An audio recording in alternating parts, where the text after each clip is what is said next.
Hi, Mia. Welcome to the Awaken Heart podcast. Thank you for having me. Good. It's good to have you on. And this is a very important episode, I believe, as I believe a lot of women have been in maybe not such a degree of a relationship that you were in with a narcissist.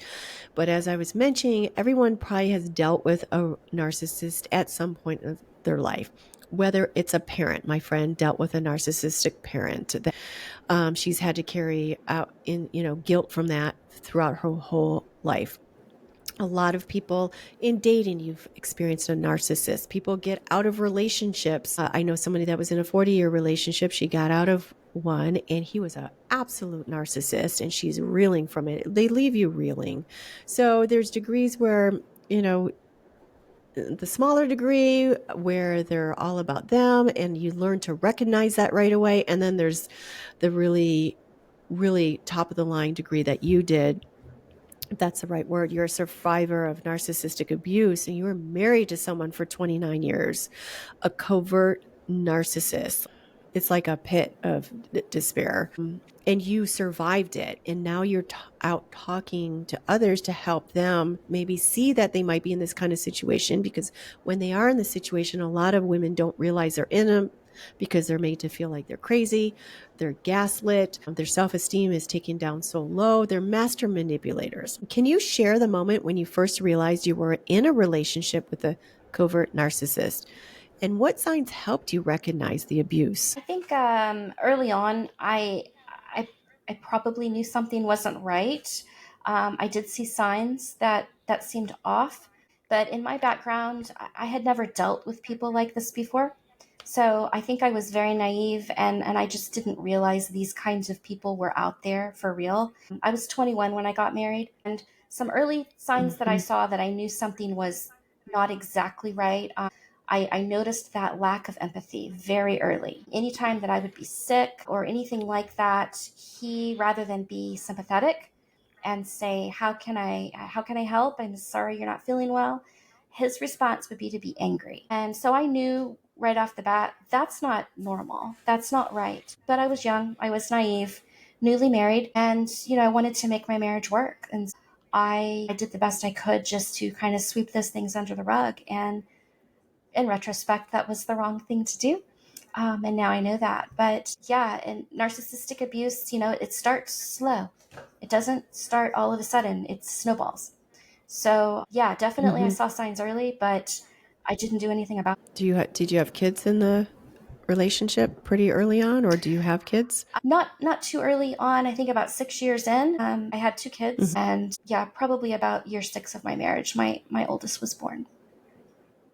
And then by the time that I was divorced, both of my kids were grown. They were both out of high school. Did any of the abuse go towards your children, or did they see what might be happening to mommy, that, daddy was mistreating mommy, or was he exhibiting these signs with the children as well?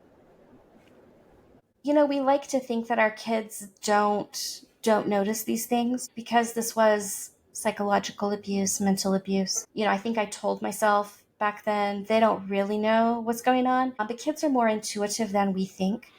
So, yes, I think to them it was probably normal, or what they thought was normal. But now that they're grown, they do realize that that wasn't okay. But I definitely have regrets in staying in this marriage so long, because for my kids, they didn't get to witness what a healthy marriage looked like. And so that's definitely a source of guilt for me. But they knew it wasn't right. So you met him at a very early age. You got married at 21. Did you know him for a long time before you Yes. got married? And did he exhibit any of these signs beforehand? I knew him for about 2 years before we got married. And I would say that general lack of empathy was something that he did exhibit even in the earlier days. It wasn't as prevalent and as noticeable as it was after we were married. That mask that he was wearing, so to speak, didn't really come off completely until we were married. So there were red flags that, had I known what red flags were back then, and had I known more about this stuff, I probably could have picked up on. But I just didn't know. And that's why I think that education about this is so important, because it's very easy to get swept up in these relationships. And then before you know it, you feel like you're stuck and there's just not a path out, especially under the grip of Mm-hmm. control that a narcissist will put on you. And they isolate you, they separate you from your friends. You start in family, you start questioning your reality, questioning everything. It's like it affects your sense of self. And how did it affect your sense of self and your life outside of the marriage? Did he just keep you very isolated or give you hard times if you were going to try to do something on your own or, Yeah, a little. Yeah, I wouldn't say I really had any friends. And even as a couple, we didn't really have any friends. But I did spend a lot of time with my parents, and he would give me some grief about that. He didn't really want me showing attention to anyone else, whether it be kids, whether it be pets, whether it be my parents. It didn't matter. He wanted 100% all the time because in his mind, he deserved that. So sense of self, I mean, after a time with a narcissist, you lose your sense of self. You don't have a sense of self anymore. Everything you are mm-hmm. goes into making sure that their day is going okay and they're happy and everything's working out for them. And you really, over time, you start neglecting yourself. And I definitely was guilty of that. What were some of the biggest challenges you faced during and then after the relationship? So, like, after I left, when the relationship ended, what were the challenges? During it and then after the relationship. And Okay. we'll go into So how you finally left it. yeah. So during, it was just that constant, you're walking on eggshells all the time. I found myself, I kind of liken it to a game of chess, trying to think 5 steps ahead all the time. Because in my mind, I tend to be a people pleaser. I don't like conflict. I will run from conflict. And in my mind at the time that I was married, it was easier just to kind of smooth everything over, keep the peace, and it made life easier. So that involved, just walking on eggshells, making sure I didn't do anything to trigger him, because then that would ruin the day. Mm-hmm. So Yeah. it's exhausting, completely, completely exhausting. Lost your sense of self. Lost your sense of self, and looking back later on, how you betrayed yourself. But it was survival for you at the time It to keep the was, yeah, peace and the harmony it and was not kind of get abuse. yeah, just want to keep the peace, keep the harmony, so that I didn't have to deal with, the verbal onslaught that he would go into. He could make the day pretty miserable. So it Mm-hmm. was kind of a survival tactic, I guess, a Did coping he get mechanism. into any physical abuse? Did it spiral out into that? I know a lot of narcissists, it doesn't get into the actual physical abuse, or if it's starting to, that's when a lot of women have finally found their voice, especially when if it starts going towards the kids and get out Right. and leave. It did not get physical with me, but I saw a trend. It was trending that way. There were times when I thought it could, it didn't. But, I think had I stayed any longer, it could have gone there. Narcissists, they don't get better with age, they get worse with age. So, could have eventually morphed into a physically abusive relationship, I believe. And what was it that finally led you to reclaim your voice and autonomy and leave the relationship? What was, I mean, 29 years is a long time to be in a relationship like this. And like you said, you lose your whole sense of self, but you finally found a way to reclaim it and leave. And I know that's usually not even when you finally do, like sometimes, they try to convince you to stay, or were there other times you tried to leave and then you finally did? No, I've heard a statistic that the average woman leaving a relationship, it takes an average of 7 times to leave. The first time I left, I didn't go back. So, no, I didn't have any history of trying to leave. As far as what prompted me to finally want to get out, we had been going to marriage counseling at his. So, narcissists, and this is a strange fact about narcissists, they like to go to therapy. And I know that seems really strange, but they do, because oftentimes they can manipulate the therapist. So they see it Mm. as an opportunity to basically take their partner to therapy and have their partner be quote unquote fixed. Only it backfired on him, because we ended up with a therapist who had a little insight into narcissism. And she was Mm-hmm. able to kind of pick up on his tactics after about Mm-hmm. maybe 8 sessions. And so after about 8 or 9 sessions, she actually kicked him out of therapy. And I didn't think that therapists kicked you out of therapy. I'd never heard of such a thing. But she looked at him and she said, I can't help you. She said, you can't see things from other people's perspectives and you can't self reflect. So I can't help you anymore. And she wished him luck and told him not to come back. And I thought, wow, that's interesting. Never seen that before. And around that time, it happened to be just randomly one night scrolling through social media. And it was late one night and I was on Instagram. And I ran across a quote that was really had an effect on me. And it was a quote about true intimacy. And it said something to the effect that true intimacy is not necessarily physical, but it is more about being able to look at your partner and say, I feel safe with you. And I think the word safe really struck me. And I thought, I've never felt safe. Not for one day, not for one day in this marriage. So it was kind of the perfect storm. It all came together. And I just realized I started researching narcissism and covert narcissism, and all the pieces fell into place. And, at that point, I had a name for what I was experiencing, and I knew I had to get out. And how would you define narcissistic abuse and covert narcissism? What is covert as opposed to narcissistic, just narcissistic? Not that there's ever just a just, Right. especially in the context of long-term relationship. Covert is considered one of the more dangerous types of narcissism.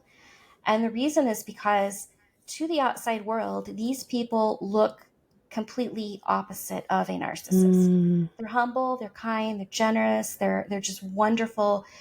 People would look at my ex-husband and think, what a great guy. He must be the perfect He's a husband. sociopath too, it sounds like. Absolutely. And so, but behind closed doors, he's controlling, he's manipulating, he's micromanaging everything and, verbally abusive. But the problem is the reason that they are so dangerous is that who's going to believe the victim, right? When everybody sees this fantastic, husband of the year type character, there's just no one out there that's going to believe the victim.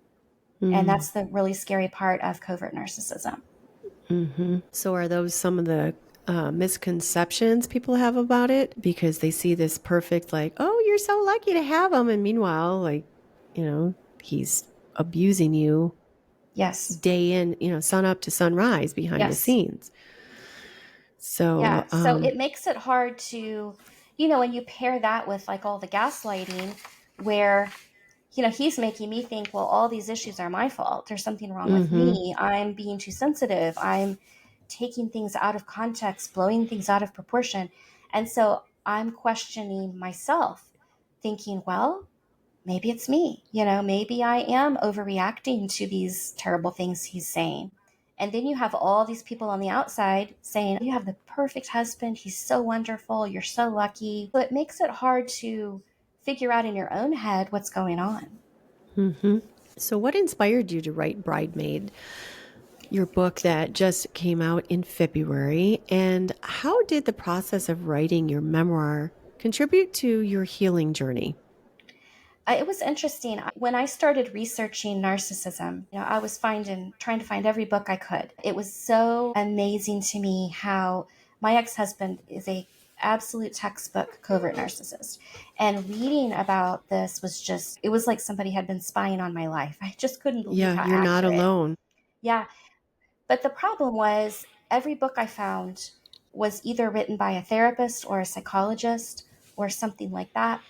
And so it was all real academic. And after I read 3 or 4 of these books, they're kind of all the same. It was the same information. What I was really seeking was I wanted a firsthand account. I wanted to know, what does day-to-day life look like with these people? I could read all the DSM characteristics and all of this and that, but I just wanted to know daily, what does it look like? And I couldn't find anything out there that was like that. And so after I had done a bit of healing, I decided maybe that would be very useful to put out a memoir, just letting people see what it really looks like. As far as healing, yeah, I mean, I think it was very therapeutic. it was interesting because I was able to basically step outside of the situation and tell these stories and almost getting to relive these stories from a different viewpoint. And I realized, all of this was a lot worse than I thought at the time. It's interesting Mm. when you tell your story to someone, you realize, that actually sounds worse than I thought it was. Mm-hmm. So definitely therapeutic. The other thing that made it therapeutic was I sort of felt like after I wrote all of these things down, I felt like I could almost let go of them. I Mm-hmm. didn't have to hold on to these stories anymore because Freed you. it freed me. Yeah. Mm-hmm. So it was an interesting process. Mm. And in what ways do you hope your memoir will raise awareness about narcissistic abuse? Well, I'm hoping that, people who think they might be living with us, it gives them some reference and it gives them, I hope, some validation. I know Mm-hmm. that's what I was looking for. I needed somebody to tell me this isn't okay and that it's okay to leave. So I hope it validates people's feelings. And I hope it's just going to make other people realize this stuff is going on, probably a lot more prevalent than we would like to think.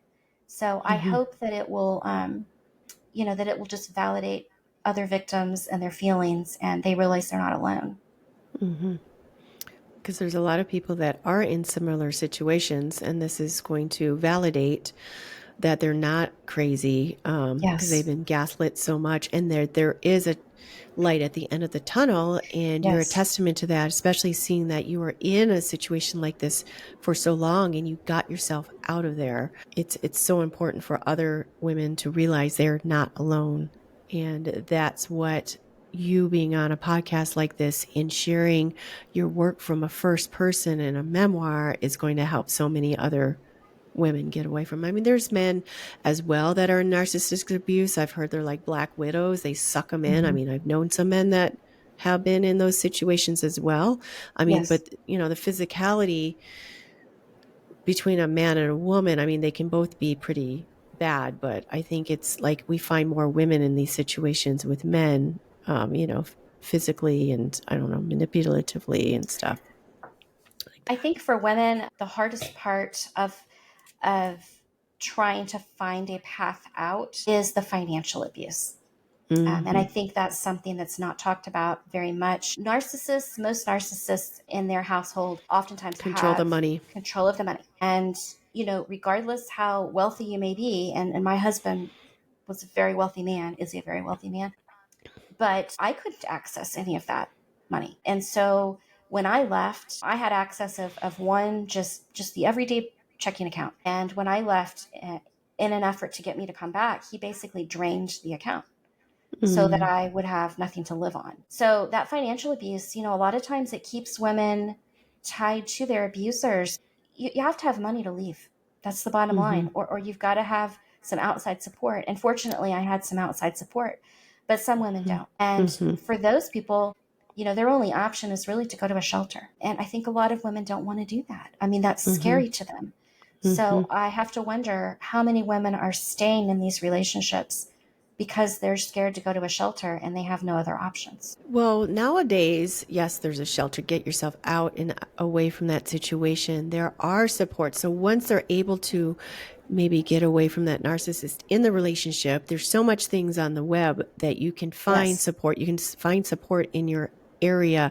You can find, message boards. You can find once you're able to seek that out and you can plan an escape without necessarily having maybe family or close friends in the area, which you weren't able to make friends because you were isolated. He kept you Right. isolated and his victim.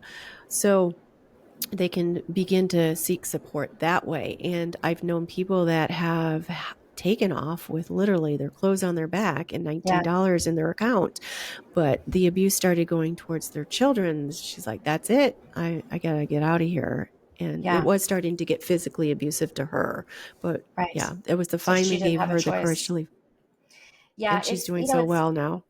It's best if you are able to plan, like you said, plan. I think that's a key word. It's, with a narcissist, if you can do some planning before you leave, it's better because they Mm-hmm. will turn, they will turn sinister. once you leave because you have wronged them in their mind. You've told them no, and they don't take the word no. So, in my book, I do offer some tips about how to safely plan an escape. And one thing I say is, you do need money. You do need some cash. And I suggest, sounds simple, but each time you go to the grocery store, get some cash back. You can't really track it. And it's a way to get money in your pocket that your partner doesn't know about. Little things like that, planning will pay out, I think, in the end. Now, he didn't have to see anytime you went shopping the grocery bill. So how does that show up? Because it shows out as cash out. Like if you have the grocery It bill, does. just crumple out that grocery bill. Oh, I lost it. It got wet, damaged.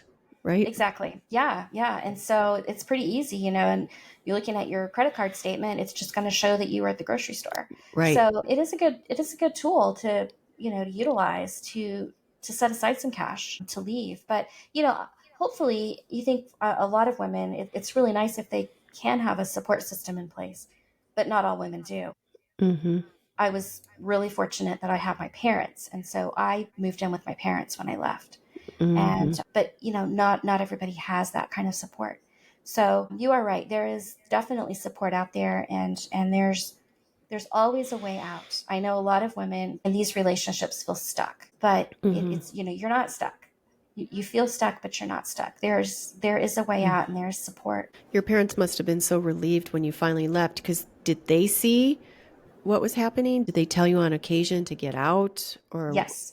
It Yes. sounds like you had a support with them, and it must have killed them to see you staying in it for so long. Yeah, they did see. They were the only people that actually witnessed the abuse. Anybody else just thought he was great. But they were with us so much that they did see a lot that they didn't like, and they talked to me about it, often through the years, and said, "Hey, this level of control is just not. This isn't good." And I was trauma bonded, which is another term you hear a lot. Another word for trauma bond is Stockholm syndrome. And this is what narcissists So you were will do. defending him. Yeah, defend. So every time my parents would bring something up, hey, this is really, we're uncomfortable with this, I would defend him. I would say, well, his job is stressful. He's had a bad week. It'll be better next week. Just defend, defend, defend. I wanted to protect his reputation. It was like it was my job to protect his reputation. So yeah, it was definitely hard for them, but I had to come to this realization on my own. And it's got to be hard for people out there watching people in these relationships and thinking, just leave, just get out. But It's not yeah, that easy. I had to come to the realization on my own. It's not that easy. No, you were chipped away, years and years of being like chipped away by a professional at it. It's not as easy to get out. Yeah. And it's a lot of women, that get abused, physical abuse, like they've been conditioned for that. Usually a lot of times it's when you do get hit by like a narcissist, like you're out, that's it, finally do it. And having that plan in place really helps. Yeah. What advice would you give to someone who suspects they might be in a relationship with a narcissist? I think the biggest piece of advice I would give is don't lie to yourself and tell yourself it's going to get better. You think, well, when we get to this next phase of life, when the kids get grown, it's going to get better. When we retire, it's going to get better. It's not. So don't waste time. Just know if it's a narcissist, it's just going to progressively get worse. The longer you stay, the more you're going to be manipulated. So I would just say, start planning a way out. Just don't stay, get out. It doesn't get better. So it does not get better. Does not get better. So your parents were some of the most significant sources of support during your recovery. Did you have any other support system? Of course, you want to drink up, like you got all those books about narcissistic abuse that were through therapists, and that's what inspired you to create your own from a first person. Was there anything else that you turned to help yourself heal and to really come to terms with what happened? And I'm sure writing was very cathartic for you, and that helped you peace. Yeah, in the did. turmoil. I found a good therapist who had some specialty in the field of narcissism. And so I spent about a year in therapy. And I think that was, that obviously was very helpful. It's also helpful to have, if you have a friend or two that you can talk to, having people around you, my parents, and it really it's huge just to be able to talk to people. And so that was kind of what saved me is my parents and being able to talk to friends. Yes. Because once Because if you you got out of the don't, if you relationship, you find, were able to make friends. yeah, yeah. You tend to want to isolate. I did. And so it's good to have people around you that will hold you accountable and say, you can't stay inside today. You've got to get out. You've at least got to go for a walk, go do something, get out amongst people. Because I really, I think that was just a coping mechanism for me, was just to want to isolate, but it's really not healthy.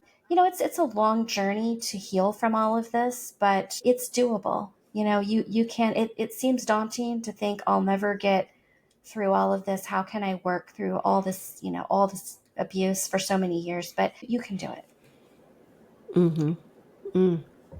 So, what are your hopes for the future, both personally and in terms of your advocacy work for survivors of a narcissistic abuse? I think I don't really know, because I've only been really kind of out on my own for about 2 years, and I'm still figuring it all out. It's very interesting going from a situation where you're being every step of your day is controlled and micromanaged, to being able to wake up one day and realize I can make all my own decisions. I can figure out how I want to spend my day. I can every decision is mine. Like, nobody is looking over my shoulder and criticizing me. And so it's overwhelming, and I still haven't quite figured it all out. I don't really know what my plans are. But I have enjoyed getting to promote my book. I've gone on a lot of podcasts and gotten to do a lot of interviews about it. And I'm just really hoping to spread awareness. I think it's a topic that we're not talking about enough. And there's just too much narcissistic abuse going on out there. Yes, there is. Yes, and you probably recognize it, what's going on in the world around us too. I see it in the government all the time. Like, what? There's Yeah. narcissists everywhere. So, with your book, Bridesmaid, what are some key takeaways? If readers could take away one lesson or piece of advice from your memoir, what would you want it to be? I would hope that it would be that these relationships are not sustainable.